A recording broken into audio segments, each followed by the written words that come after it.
Assalamualaikum warahmatullahi wabarakatuh. Tabi pun, alhamdulillah segala puji syukur marilah kita panjatkan kepada Allah Subhanahu wa taala. Kita semua tentu dalam keadaan sehat semuanya. Apa kabar anak-anakku semuanya? Semoga selalu dalam keadaan sehat di masa pandemi Covid kali ini. Untuk kali ini kita akan mengikuti kegiatan sebuah MPLS di SMA Negeri 1 Gedong Tataan. Kita masih dalam MPLS hari yang ketiga. Kemarin kita telah mendengarkan, menyimak materi, yaitu tentang pengenalan sekolah, wawasan wiyata mandala, kemudian belajar efektif, kemudian telah disampaikan juga oleh kepala sekolah sekaligus membuka acara ini, yaitu tentang profil sekolah. Untuk kali ini, Bapak akan menyampaikan materi PLS di hari yang ketiga. Tapi sebelumnya Bapak akan memperkenalkan diri. Nama Bapak Anwar Sigit, sarjana pendidikan. Tugas jabatan Bapak di sekolah ini sebagai waka kesiswaan. Anak-anak yang Bapak sayangi, selamat bergabung di SMA Negeri 1 Gedong Tataan. Bapak akan menyampaikan materi tentang pengenalan struktur organisasi sekolah, tata krama siswa, dengan budaya tertib di sekolah dan anti korupsi. Untuk selanjutnya kita akan mulai dengan materi pengenalan struktur organisasi sekolah, tata krama siswa, dengan budaya tertib di sekolah dan anti korupsi. Disampaikan oleh Bapak sendiri, Anwar Sigit. Ini dia struktur sekolah kita, struktur organisasi SMA Negeri 1 Gedong Tataan. Saat ini kepala sekolah kita bernama Bapak Ahmad Imanuddin, SPD MM. Kemudian di situ ada komite sekolah, ada garis titik, garis putus-putus. Itu adalah garis koordinasi. Keberadaan komite sekolah saat ini dimanapun itu sangat penting dan sangat mendukung. Dan memang itu dibutuhkan, diperlukan. Sebagai wakil dari para wali murid. Jadi kepala sekolah di sini mempunyai jajaran di bawahnya, dibantu yang pertama yaitu dari urusan tata usaha dikepalai oleh Bapak Karsidi SE. Nah, urusan tata usaha ini tentang administrasi sekolah, beliaulah yang bertanggung jawab secara penuh. Kemudian kepala sekolah juga di sini dibantu oleh 5 orang wakil kepala sekolah. Nah, 5 wakil kepala sekolah itu yang pertama adalah bidang kurikulum. Bidang kurikulum di sini Bapak Agus Suswandi, SSIMA. Dia bidangi kurikulum, urusan pembelajaran dan sebagainya, masalah pelajaran dan seterusnya. Ini dia yang bertanggung jawab, maka perlu kita kenali bagi yang mau konsultasi dengan kesulitan belajar dan sebagainya tentang pelajaran. Nah, karena sistem kita di sini adalah memakai sistem SKS, K13 dengan sistem EKS. Maka perlu dipahami lebih lanjut, kita jangan gegabah. Kalau tidak tahu, tanya. Kalau tidak tanya, bisa sesat di jalan nanti. Oke, selanjutnya, waka kesiswaan. Itu saya sendiri, Anwar Sigit, SPD. Waka kesiswaan ini banyak bidangnya. Ada di bidang urusan BK, bimbingan konseling bagi anak-anak yang bermasalah. Itu bisa berkonseling di bimbingan konseling urusan BK. Kemudian eskul yang lainnya. Kemudian untuk siswa-siswa yang urusannya memerlukan kesiswaan bisa langsung ke saya. Kemudian Wakahumas. Wakahumas ini Ibu Dr. Anda Sri Wahyuni Ekawati MPD. Beliaulah yang menangani humas di SMA Negeri 1 Gedong Tataan. Kemudian ada Waka Sarpras. Ini oleh Bapak Agus Budi Utomo SPD. Ini berkaitan tanggung jawab tentang masalah sarana dan prasarana sekolah. Beliaulah yang mengurusi tentang Satpas, kebutuhan-kebutuhan kita secara fisik, itu Bapak Agus Budi. Kemudian Waka peningkatan mutu. Maka peningkatan mutu di sini ini oleh Ibu Yulianingrum SPD. Beliau membuat, menjamin, bahkan mengarahkan supaya mutu di sekolah ini lebih bagus. Tiap hari, tiap bulan, tiap tahun harus berkembang. Ini tanggung jawab beliau. Nah, dari urusan di sini, struktur organisasi, ada namanya pembimbing akademik. Nah, kalau kita sistem SKS, kita namanya pembimbing akademik. Kalau sekolah lain istilahnya adalah wali kelas. Nah, itu wali kelas. Kemudian di sini sebelahnya ada guru. Secara garis komandonya adalah guru, kemudian dibantu kembali adalah dari staf TU. Staf TU banyak di SMA Negeri 1 Gedung Tataan di sini. Nah, setelah itu ada peserta didik. Nah, inilah semua secara struktur yang tertera di SMA kita tentang struktur organisasi. Perlu kita kenali, kita perlu tanya kalau kita tidak tahu supaya kita tidak tersesat nantinya, ya. Oke, kita masih lanjut. Nah, di sini tadi Bapak bilang tentang daftar struktur atau daftar intrakurikuler dan ekstrakurikuler SMA Negeri 1 Gedong Tataan. Ada OSIS, ya, ada pramuka yang wajib ini perlu kita ikuti untuk pramuka karena di K13 itu kita harus mengikuti eskul futsal, ya. Nah, semuanya intrakurikuler dan ekstrakurikuler kita kali ini insya Allah bagus semua, tidak ada yang tidak bagus, ya, tergantung kita bagaimana mengembangkan kita. Kalian semuanya adalah calon generasi emas, ya, calon generasi yang bisa membanggakan minimal orang tua.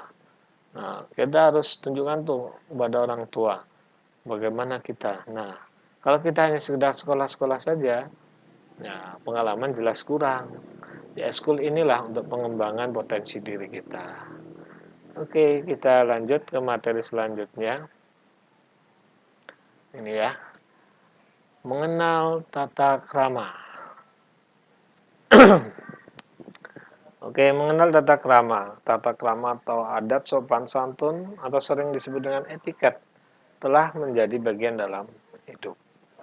Nah, tata krama sendiri terdiri atas tata dan krama. Tata berarti adat, aturan, norma, kemudian peraturan. Kemudian ada krama, ada kramanya.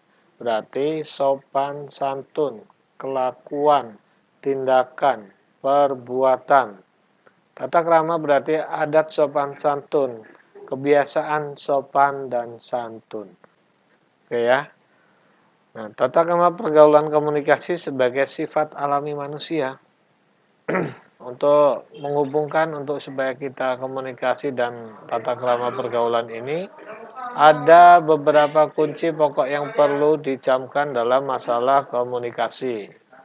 Yang pertama, perlakuan orang lain sebagaimana Anda ingin diperlakukan. Kemudian setiap orang mempunyai perbedaan. Tidak ada kembar satu telur yang sama. Kemudian kenal dulu baru sayang. Makin kenal, makin sayang. Tak kenal, makin tak sayang. Tata krama berbicara. Nah, berbicara kok diperkenalkan, Pak, kan kami sudah pintar. Nggak hanya itu, jangan hanya sekedar di lidah, ya. Jangan hanya sekedar teori, coba praktekkan. Nah, berkata peliharalah lidah. Jangan menyinggung perasaan. Jangan memotong pembicaraan orang lain. Perhatikan Anda berbicara dengan siapa. Tata krama berkenalan. Nah, dalam tata berkenalan, nggak perlulah kita ajarin ya, semuanya sudah bisa, semuanya sudah kenalan ya. Sebelum di sekolah aja mungkin sudah kenal, ada yang curi-curi kenal, nah dan sebagainya. Nah, tata krama berkenalan itu juga ada ya. Bagaimana kita berkenalan dengan orang lain, tentu ya kita harus sopan ya. Tidak boleh ada yang namanya pelecehan, apalagi sampai manggilnya yang tidak sopan, yang enggak ya. Nah, itu. Kemudian ada tata krama berpenampilan. Nah, jangan urak-urakan ya, dikira orang gila nanti ya. Nah, tata krama berpenampilan nih, cara menggunakan pakaian. Nah, apakah perlu diajarin lagi? Ya, kayak anak TK saja kan? Nggak perlu. Kalian sudah besar, sudah kelas 10 ya. 10 SMA, apalagi SMA Negeri 1 Gedong Tataan. Cara berpakaiannya menggunakan pakaian itu yang sopan, yang baik, ya, menutup aurat, ini lebih bagus itu ya. Nah, apalagi yang muslim, pakai hijab. Nah, ya. Nah, intinya, fasilitas yang ada di sekolah, kita harus manfaatkan sebaik mungkin. Kita jaga sebaik mungkin. Jangan mentang-mentang sudah kalian gunakan asal-asalan ya.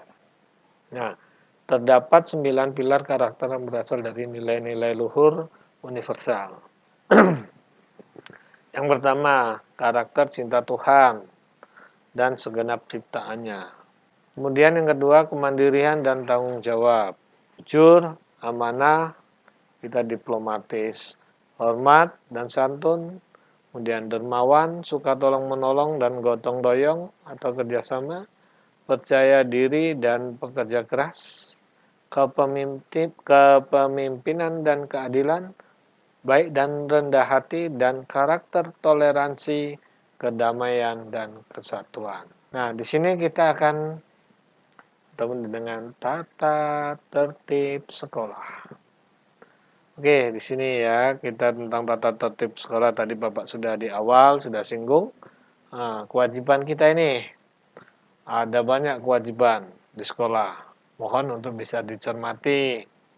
Setiap hari sekolah, siswa sudah berada di sekolah 10 menit sebelum bel masuk berbunyi. Piket kelas dilaksanakan sesuai jadwal piket. Setelah bel masuk, jam pertama semua siswa segera masuk ke kelasnya masing-masing membaca Al-Quran. Ya, kita awali dengan doa, yaitu dengan membaca Al-Quran dulu. Kemudian setelah bel masuk ganti pelajaran, jika guru belum ada, agar ketua kelas segera menghubungi guru piket ke kantor. Selama waktu belajar dari pukul 7.15 sampai 15.30, siswa harus berada di dalam kelas. 6. Siswa datang lewat atau lebih dari pukul 07.20 waktu Indonesia bagian Barat harus menghubungi orang tua atau wali murid dan tidak dibolehkan masuk ke kelas sebelum orang tua atau wali murid datang ke sekolah. Ini untuk konfirmasi kenapa nah itu datang telatnya ya. Itu perlu kalian harus perhatikan ya. Setiap siswa wajib mengikuti kegiatan upacara bendera di sekolah pada hari Senin ataupun hari-hari besar. Ini diikuti karena upacara adalah bagian dari pendidikan. Kemudian 8, semua siswa wajib mengikuti KBM dari awal sampai akhir. Siswa yang tidak masuk sekolah, orang tua wajib memberitahu ke sekolah melalui surat. Ingat ya, tidak berkenankan hanya sekedar WA atau SMS ya, tapi surat ya sebagai bukti fisik kita. 10. Semua siswa wajib berpakaian seragam lengkap dengan identitas SMA Negeri 1 Gedong Tatan sesuai dengan ketentuan. Nah, ketentuan kita itu banyak ya, seragam kita. Jangan asal-asalan, jangan ditempel-tempel gambar-gambar yang tidak-tidak, karena itu adalah seragam sekolah. Itu adalah identitas kalian. Nah, itu seperti itu. 11. Ketentuan pakaian seragam sekolah hari Senin sampai Selasa ini putih abu-abu. Nih ya, siswa putra abu-abu lengan pendek berdasi, atribut lengkap, sepatu hitam sesuai dengan aturan sekolah berkaos kaki putih. Siswa putri putih abu-abu lengan panjang berdasi, atribut lengkap, sepatu hitam sesuai dengan aturan sekolah berkaos kaki putih. Hari Rabu dan Kamis, batik SMA Negeri 1 Gedong Tatan, Kabupaten Sawaran. Siswa putranya lengan pendek, sepatu hitam sesuai dengan aturan sekolah, berkaos kaki putih. Siswa putri lengan panjang, sepatu hitam sesuai dengan aturan sekolah berkaos kaki putih. Hari Jumat pramuka pakaiannya ya. Siswa putranya lengan pendek, atribut lengkap, sepatu hitam sesuai dengan aturan sekolah berkaos kaki hitam. Ingat, maksudnya atribut lengkap adalah kita memakai dasi ya atau asduk pramuka. Tuh seperti itu. Ya, untuk hari Jumat. Kemudian siswa putrinya lengan panjang, atribut lengkap, berdasi. Sepatu hitam sesuai dengan aturan sekolah berkaos kaki hitam. Bagi siswa putra dilarang memakai celana pensil. Ini yang sering buat-buat nih, nggak boleh sekolah di sini. Terlalu sempit dan celana cubray, nggak boleh ya neko-neko. Kemudian bagi siswa putri dilarang memakai pakaian yang ketat. Nih, kita ini bukan artis, kita mau belajar ya, biar nyaman ya, cari yang longgar. Kemudian untuk baju harus dimasukkan dan berikat pinggang hitam kecuali pramuka wanita. Nah, kalau pramuka wanita ukuran penegak ya untuk hari Jumat, nah itu pakaiannya memang sesuai ketentuan ya, dikeluarkan kalau pramuka ya. Izin hanya diberikan 1 hari kecuali sakit dengan keterangan dokter ya atau mantri lah. Kalau sekarang itu udah dokter, banyak itu dokter ya, ini klinik ataupun puskesmas. Kemudian permohonan izin tidak melalui HP. Ini Bapak tadi sudah bicara, tapi harus tertulis. Membayar iuran biaya sekolah setiap awal bulan. Nah, ini kewajiban orang tua, mohon disampaikan ya bahwa untuk tiap bulan sesuai dengan ketentuan, sesuai dengan hasil-hasil rapat dengan komite, kita diwajibkan untuk membayar iuran ya, iuran biaya sekolah ya, seperti itu. Nah, ini dia larangan. Nah, sebagai siswa-siswi SMA Negeri 1 Gedong Tatan harus tahu larangannya. Jangan sampai itu kita laksanakan larangan itu. Yang pertama, setelah bel masuk, ganti pelajaran, siswa dilarang berkeliaran di luar kelas atau di kantin. Ini terutama saat tatap muka ya. Yang kedua, setelah KBM berlangsung, siswa dilarang berhubungan dengan orang luar, kecuali mendapat izin dari Dewan Guru atau Kepala Sekolah. Ketiga, selama waktu istirahat, siswa dilarang berada di dalam kelas. Silakan ke luar kelas, depan, ya. Waktu istirahat, ya. Ini kalau secara tertulis begitu. Tapi yang intinya, kalau istirahat. Kemudian yang keempat, dilarang memberikan keterangan palsu. Ini nggak boleh ya. Selama di lingkungan sekolah, siswa dilarang merokok. Ya, yang laki-laki nih jangan sok jago biar kelihatan keren ngerokok. Minum-minuman lagi ya, minuman keras. Mabok, membawa bacaan atau gambar porno, berkata kotor, menggunakan obat-obatan terlarang, membawa senjata tajam sejenisnya, berkelahi di dalam maupun di luar kelas, melibatkan orang luar dalam urusan sekolah, berambut gondrong, mewarnai rambut, potongan rambut bermodel, berkuku panjang, dan melakukan aksi yang mengganggu KBM. Ini mohon poin 5 ini diperhatikan. Ini yang sering terjadi ya, tanpa kita sadari kita sudah melanggar. Nah, mohon perhatiannya semuanya ya untuk siswa baru bahwa di SMA Negeri 1 Gedong Tataan ada yang dilarang ya melakukan hal-hal seperti itu. Yang keenam, dilarang menikah selama belajar di SMA N1 Gedong Tataan. Nah, ini yang sudah nikah, nggak boleh dulu ya, belajar dulu, selesaiin dulu sekolahnya. Kemudian yang tujuh, siswa selama sekolah dilarang bermake up dan menggunakan perhiasan secara berlebihan. Yang kayak artis-artis ya yang berlebih ya, ada tempatnya itu ya, di sekolah nggak boleh. Pakaian dilarang ditulis-tulis atau digambar-gambar atau ditempel gambar yang bukan identitas sekolah. Jelas itu, ya nggak boleh. Dan 9, selama sekolah dilarang menulis-nulis atau menggambar-gambar di meja, belajar di tembok-tembok. Ingat, kita ini sudah SMA, bukan anak TK lagi. Kita sudah bukan belajar menulis. Kita bukan belajar menggambar-gambar ataupun mengukir-ukir, tapi kita sudah tingkat SMA, bukan tingkat anak TK lagi, ya. Kemudian 10, dilarang mengadakan peringatan ulang tahun di sekolah. Kenapa? Karena banyak menimbulkan hal-hal yang negatif. Pastinya bisa membuat kegaduhan, ya. Makanya dilarang.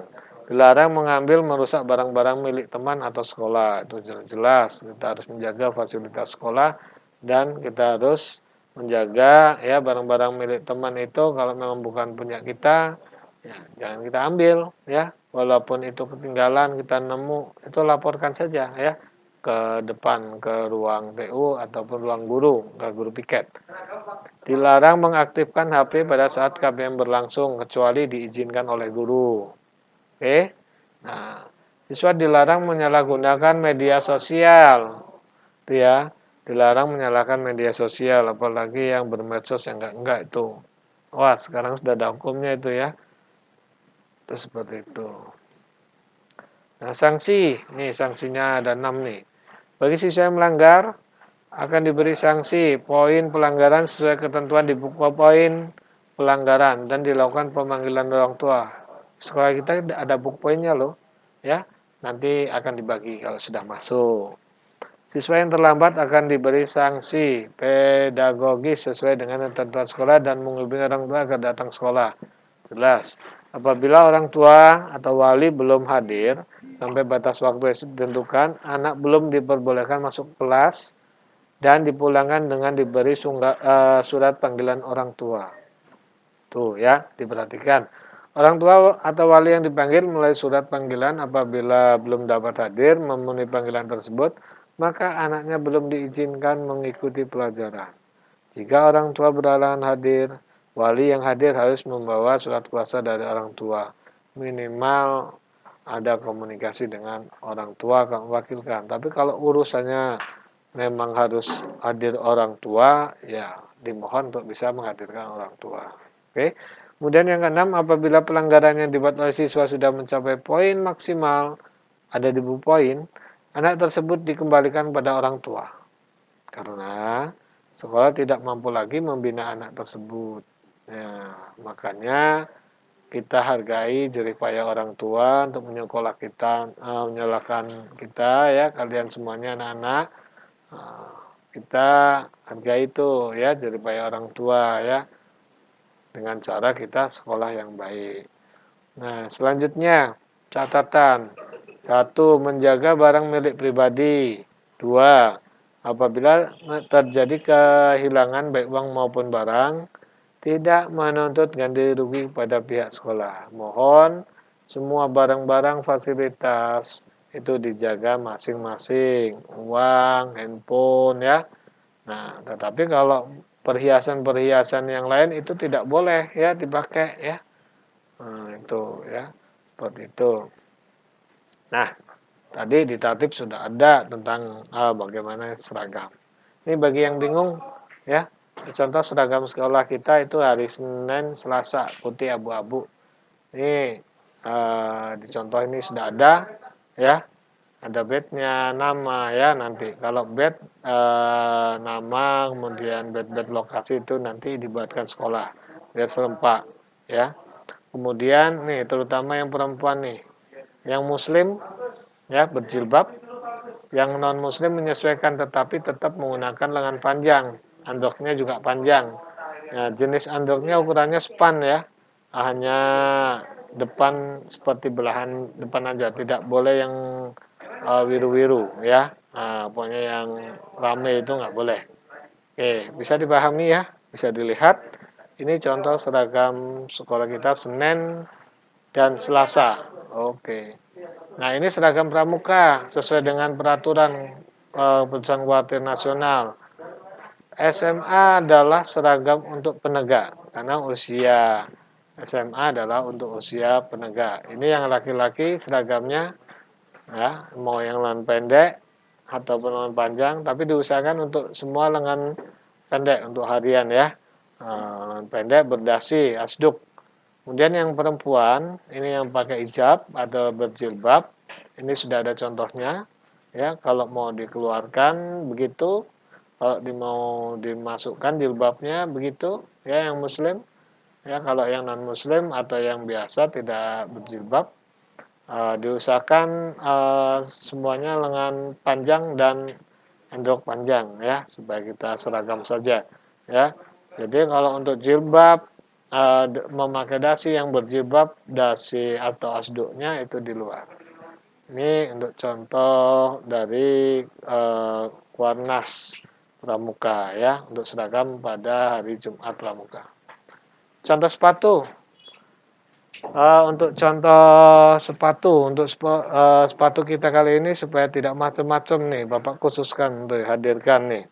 Nah, kalau mau pesan silakan, tapi Bapak tidak melayani karena Bapak tidak dagang ya. Silakan cari, ini sekedar contoh saja. Mohon maaf dan mohon izin nih ya. Ada merek tuh, kelihatan mereknya. Ini contohnya saja nih. Contoh sepatunya modelnya begini aja.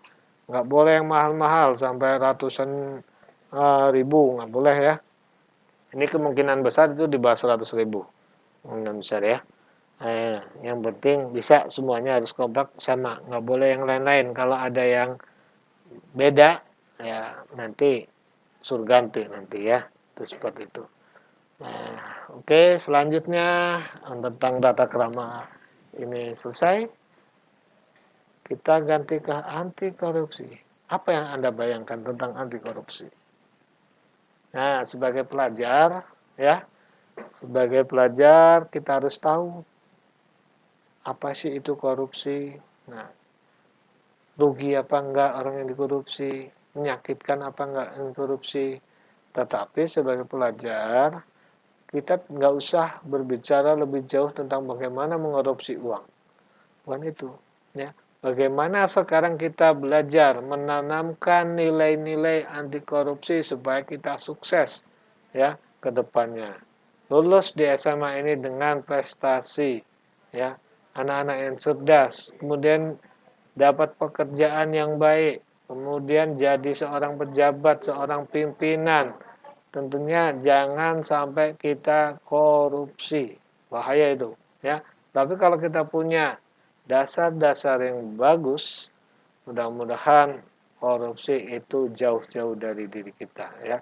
Selain dosa itu kita nggak perbolehkan untuk korupsi di situ. Nah, selanjutnya ini untuk kita berlatih tentang korupsi, anti korupsi, kita harus jadi calon pemimpin yang bertanggung jawab. Ini Bapak mengambilnya dari www.pdffactory.com. Nah, anak-anakku semuanya bisa ngambil dari materi di sini. Ini aku calon pemimpin yang bertanggung jawab. Karena dengan bertanggung jawab, mudah-mudahan kita jauh dari keinginan untuk korupsi. Nah, ini udah jelas ya. Kita baca bersama. Yuk. Bagaimana kita bertanggung jawab atas perbuatan yang telah kita lakukan. Mulailah dari diri sendiri. Ya, jangan orang lain suruh melakukan. Mulailah dari diri sendiri. Bertanggung jawab berarti amanah dan dapat diandalkan. Tergolong orang seperti apa kalian? Nah, bagaimana? Ya, kita harus tahu itu. Nah, rasa tanggung jawab yang merupakan ciri individu yang bisa diandalkan. Berani bertanggung jawab berarti kamu siap menanggung resiko atas perbuatan kamu. Tak usah takut memikul beban tanggung jawab, sebab dengan membiasakan diri bertanggung jawab, berarti kamu siap menjadi pemimpin yang handal di masa depan. Mau jadi pemimpin yang handal? Oke ya, harus tanggung jawab itu ya. Nah, 5 hal penting tentang tanggung jawab. Yang pertama, kita harus patuh, kerjakan, peduli, amanah, jangan lari dari tanggung jawab. Nah, tanggung jawab merupakan ciri jiwa ksatria. Oke ya, seperti itu ya. Patuh, kerjakan, peduli, amanah, jangan lari dari tanggung jawab. Karena tanggung jawab merupakan ciri jiwa kesatria. Oke ya, sama-sama kita belajar.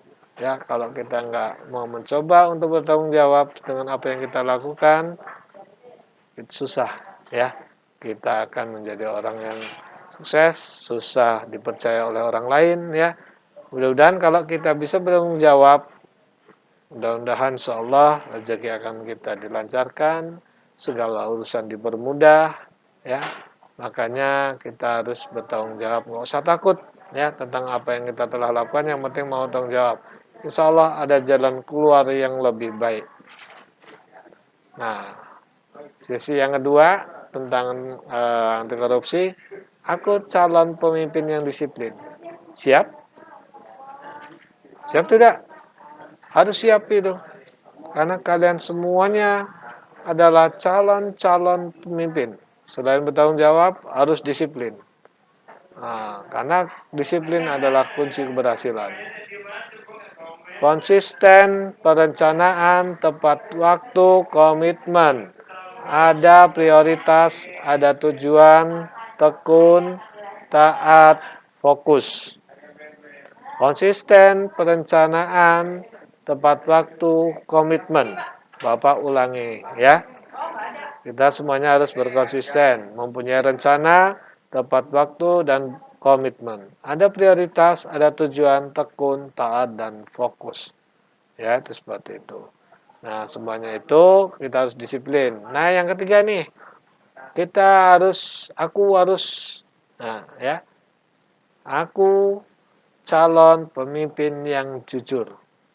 Karena dengan berkata benar, bertindak benar, terbuka, menghargai diri sendiri adalah salah satu ciri kita adalah calon pemimpin yang bisa dihandalkan. Ya, seperti itu.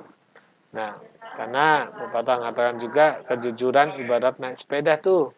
Coba lihat, perlu latihan untuk bisa terampil. Makanya kita harus belajar dari hal yang paling kecil. Ya, dari rumah ya. Kalau mau berangkat sekolah harus jujur, nyampe sekolah apa enggak. Terus di sekolah kalau ditanya belajar apa saja, tanya saja ya, seperti itu. Nah, penanaman nilai-nilai anti korupsi yang berfokus pada sikap tanggung jawab, disiplin, dan jujur. Sebagai calon pemimpin anti korupsi dapat mengetahui dengan jelas ciri khas karakter tanggung jawab, menunjukkan proses rasa tanggung jawab terhadap sesuatu, menjelaskan dampak perilaku yang tidak bertanggung jawab. Nah, ada suara tadi deh. Nah, penanaman nilai-nilai anti korupsi yang berfokus pada sikap tanggung jawab, disiplin, jujur. Tiga hal itu harus ada ya. Bagi kita seorang pelajar, minimal kita harus bertanggung jawab dengan diri kita sendiri. Kita harus bisa disiplin, mengatur waktu dan sebagainya. Terus yang ketiga adalah kita harus jujur. Oke, siap? Nah, itulah kita berarti sudah berbuat untuk negara ini, untuk diri sendiri, untuk orang tua, untuk agama. Kita harus anti korupsi. Oke, terima kasih. Assalamualaikum warahmatullahi wabarakatuh.